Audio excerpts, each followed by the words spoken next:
امراض جسمانی امراض پرہیز سے جاتے ہیں اور روحانی امراض پرہیزگاری سے۔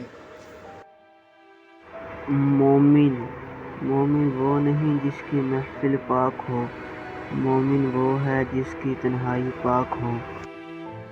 انعام انسان کو اچھی سوچ پہ وہ انعام ملتا ہے جو اسے اچھے اعمال پہ بھی نہیں ملتا۔ سچے لوگ ہمیشہ سچے لوگوں سے دوستی رکھو کیونکہ وہ اچھے دنوں میں سرمایہ اور برے دنوں میں محافظ ہوتے ہیں۔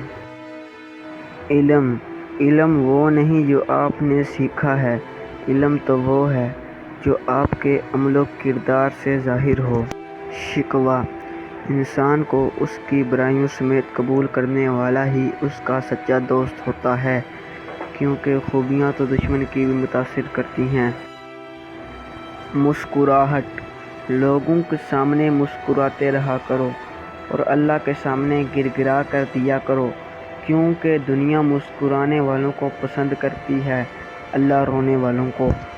عزت دولت کا بہترین مصرف یہ ہے کہ اس سے عزت و آبرو کو برقرار رکھو۔ پہچاننا بہترین انسان عمل سے پہچانا جاتا ہے کیونکہ اچھی باتیں تو دیواروں پہ بھی لکھی ہوتی ہیں۔